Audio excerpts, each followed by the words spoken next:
Hey, friends. Welcome back to the Pouring Over Books podcast. My name is LaShawn. I am your host, and spring is finally springing this week. We are seeing the end of winter.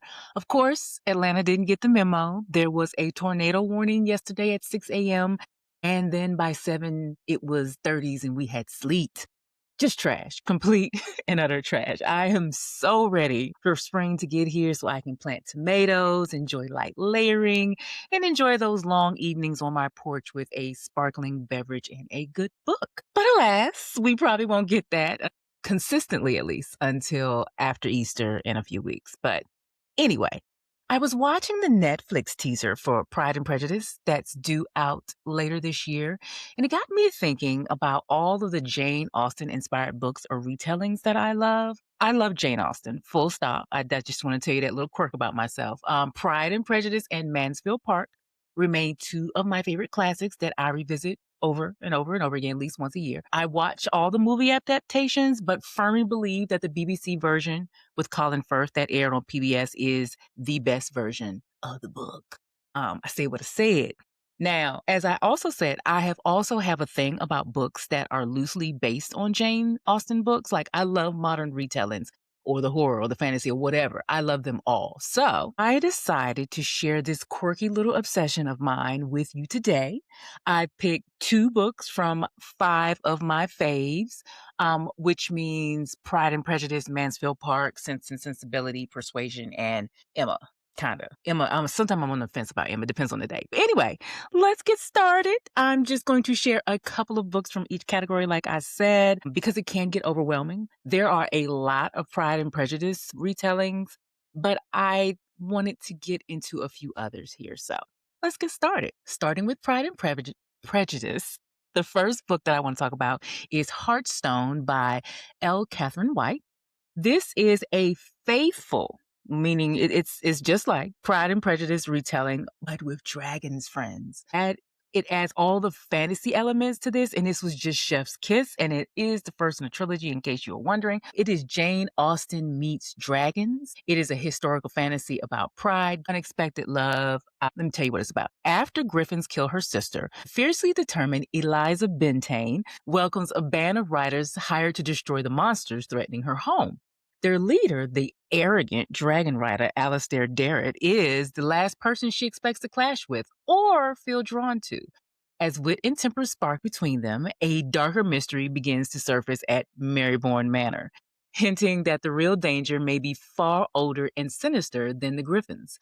What begins as a hunt for revenge becomes a battle that spans kingdoms, class lines, and Eliza's own heart. This retelling hits all the familiar Pride and Prejudice beats while keeping familiar, I'll say, fantasy elements like dragon riders, warrior women, hobgoblins. And for some reason, even though it sounds wrong, it really works. It really, really works. Trust me on this one. This was a recent discovery, and I am like over the moon that I'm got 3 of them to go, 2 of them to go.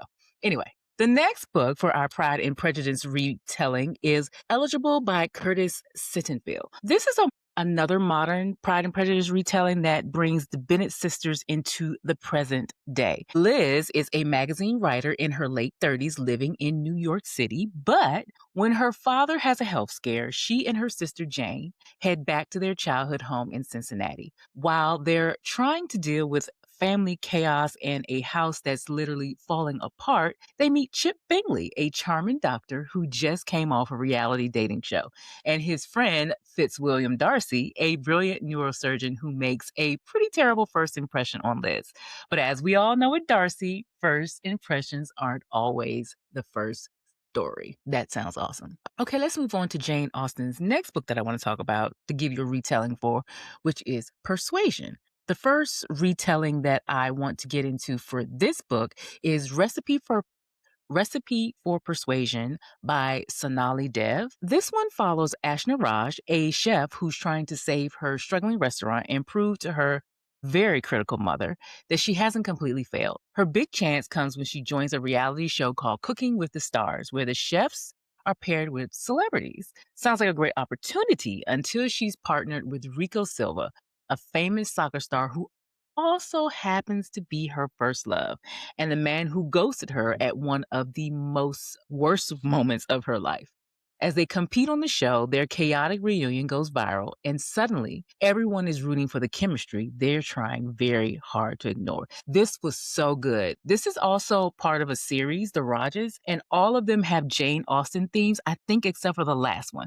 This is my favorite of the series, though, which is why I decided to bring this one to the podcast. The next retelling of Persuasion that I want to get into is called Where the Rhythm Takes You by Sarah Doss. This story follows 17-year-old Rain, who's grown up at her family's beautiful seaside resort in Tobago.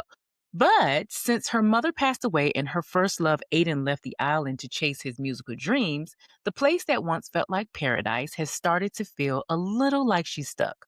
While all of her friends are planning their futures abroad, Raina is trying to keep the family resort afloat.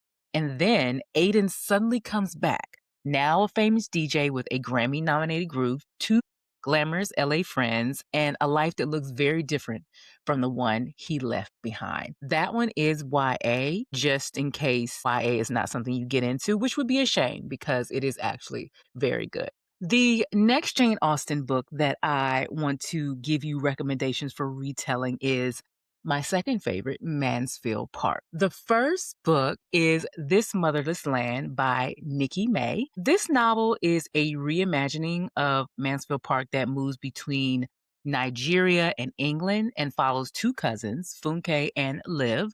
Funke grows up happily in Nigeria, but after a tragedy, she's sent to live with her mother's family in England, where everything feels unfamiliar and cold.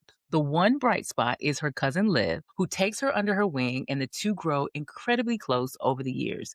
But the choices that their mothers made, and the complicated history of their family starts to cast a long shadow, eventually pulling the cousins in very different directions as they each try to figure out who they are and where they belong. I started this book last year. I think it came out last year. It came out the year before.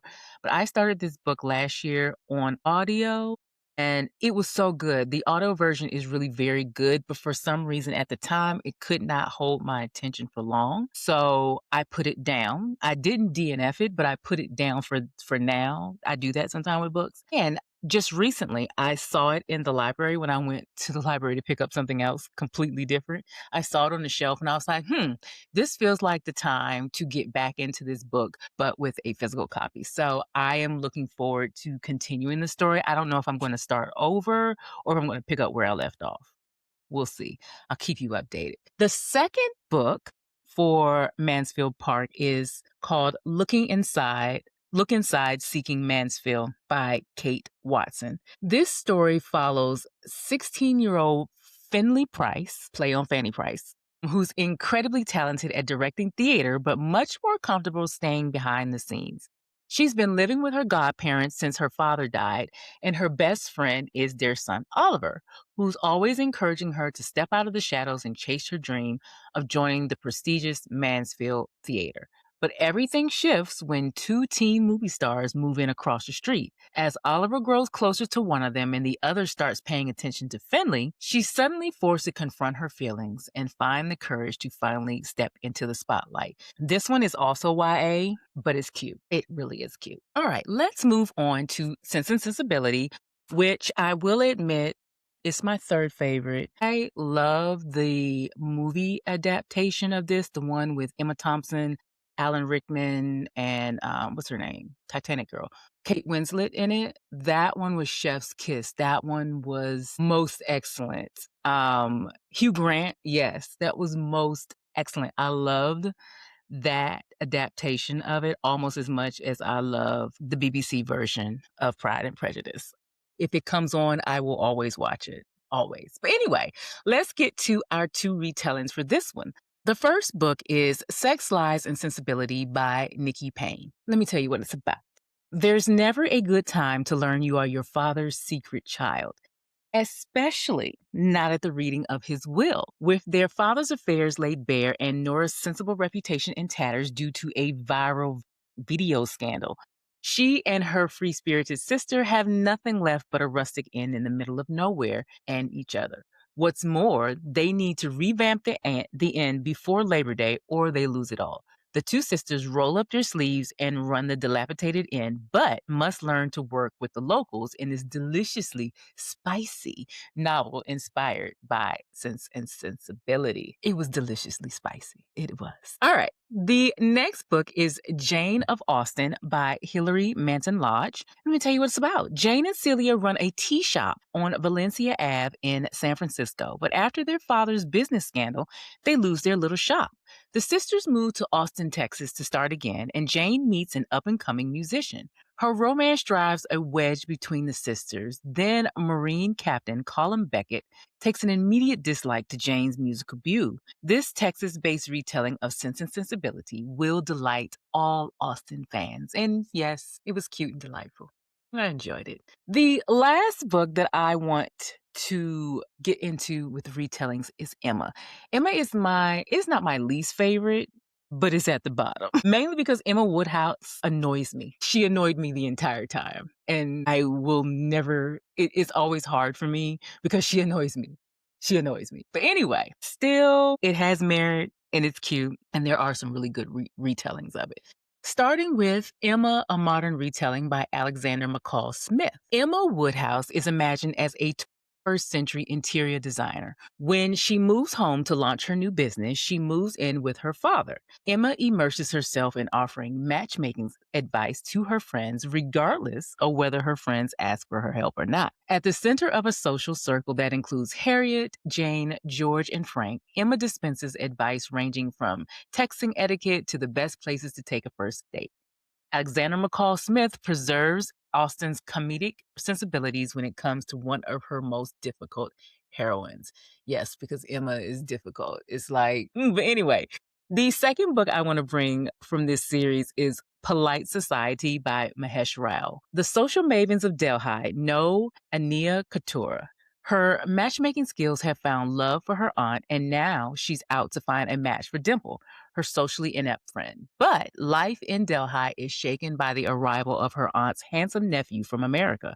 As her social circles spin themselves into a tizzy, Ania faces a challenge to her worldview. This one was actually really, really cute and almost made me want to read the original, but not quite. Anyway, I hope that hearing those books will help you add something different to your TBR. I truly believe that we do need to read the classics because it helps us understand the present, just like history does. It helps us understand modern literature, helps us understand where some of the tropes that, are in our modern romance novels come from. And it's just a good time. And everybody should do it. I'm just saying. So I hope you heard something today that you can add to your TBR. And if you enjoyed any of the books that I talked about today, I hope you let me know. All right, let's talk about what's currently going on in my life. Currently, I am loving this Eadem lip gloss. This is so random, y'all, but it's right here and I got to talk about it. This Eadem lip gloss in Fig. My lips are always dry, especially in the wintertime. So I'm one of those people who always keep some type of lip balm everywhere. But this one just has a little bit of color and it like elevates me more than just wearing simple, I'll say like Vaseline or what's the other one? Anything. Just it's better. It's better. It has just a little bit of color and I think it's flattering on everyone. I have a car one, I have a purse one, I have one that I keep on my desk, as you can see if you're watching this YouTube video. And it is my current obsession, the end, and I recommend it to everybody who asks me for lip balm recommendations. Now that I've got that out of my system, let's talk about what I am currently reading. I just finished In Her Own League by Liz Tom Ford, one of my favorite romance authors. This story follows Reese Remington, the first female owner of a major league baseball team. She spent her entire life preparing for the job, but instead of seeing her experience and talent, most people just see a woman in a man's world waiting to fail. The last thing she needs is conflict with the team's field manager, Emmett Montgomery, a former All-Star who's used to running things his own way. But as they are forced to work together closely through a long season, their constant clashes start to turn into undeniable chemistry, making it harder and harder to keep things strictly professional. Spoiler, I love this so much. The male main character has been a character in the book since about the third book in the series, and our main female character appeared in the last two books. And although I have had to alter how I saw Emmett in my head, I always had him as older, fat, with a belly. I don't know. Anyway, now he's this sexy, tattooed, muscled 45-year-old man, and it worked. Gray in the beard, silver strands in the hair. I was like, I'm here for it. I loved that Reese was working in a male dominated world, but she held her own. I love that she made no apologies for the things she liked, the luxury she liked, the way she liked to be alone. I love that she was a curvy girl. I think she was listed as a size 16. And I love that Emmett was able to still lift her and flip her and do all the things, King. Anyway, sorry, I was distracted. This is the last book in her Windy City series, and I'm so sad to say goodbye to these characters. I have loved every single last book in this series, and this was a perfect wrap up. I think I'm going to have to go ahead and get the entire series as trophies for my bookshelf, which I've been trying this thing where if I buy a book, I have to get rid of a book. Y'all, let's pray. Let us pray, because that's 5 books. 5. Anyway, reading Half City by Kate Golden. It is a dark academia, maybe, but it's set in modern times, and there are demons, vampires, witches. So yeah, it's fantasy. This story follows Viv Abbott, a 21-year-old who seems pretty ordinary on the surface. She's juggling an exhausting job, a boyfriend she doesn't even like. She really don't like him, y'all. And the pressure of trying to please her mother. But she also has a secret life as a demon hunter. After years of hunting alone following her father's murder, Viv is invited to enroll at Harkner Academy for Deviant Defense, a school that trains hunters like her.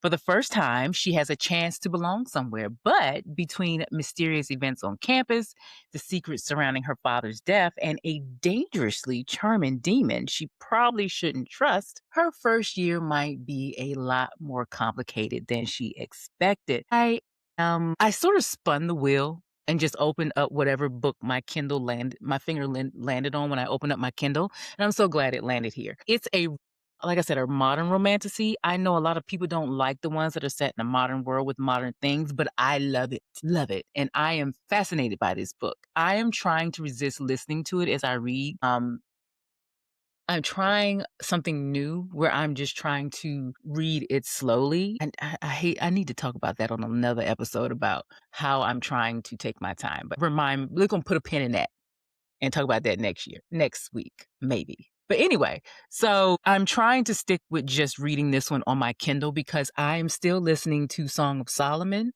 I'm almost done. And I've started my Sarah J. Maas reread of House and Earth and Blood, the Crescent City series, in prep for the book that come out this fall and early next winter. So I decided to start with the Crescent City series because I have not read that I haven't read the last book in that series since it came out. And when did it come out? Did it come out in 2022? I don't know. But that was the last time I read that book. So I started all over with Crescent City, and I am having the time of my life. It's like now I see all the foreshadowing and all my characters, and I'm having a good time. Listening to that book is my favorite way to experience it. The narrator is so good. And it's, like I said, it's been really fun revisiting this world. I cannot wait to get through it and then start my Quarter Thorn and Roses reread. That's going to be interesting. But anyway, what's next? I picked up If Not For My Baby, also by Kate Golden, the one I mentioned earlier, the Half City book. But this is a romance wherein a rock star and his backup singer find a new kind of harmony, quote unquote, off stage. It's cute. It sounds cute. So I'll let you all know if I get into that next week. Okay, that is all we have today. As always, if you enjoyed listening, I'd love it if you would follow me on Apple Podcasts or your favorite podcast platform. And if you have a minute, please think about leaving a review on Apple Podcasts or sharing the podcast on social media. It helps us grow and find other bookish friends. If you would like to connect with me, you can email me at pornovelbookspod@gmail.com. And you can also connect with me over on my Instagram at LaShawn Wills or TikTok at the same name. And I'm on YouTube at LaShawn Wilkes. Thanks again for listening. I will talk to you next Tuesday, friends. Bye-bye.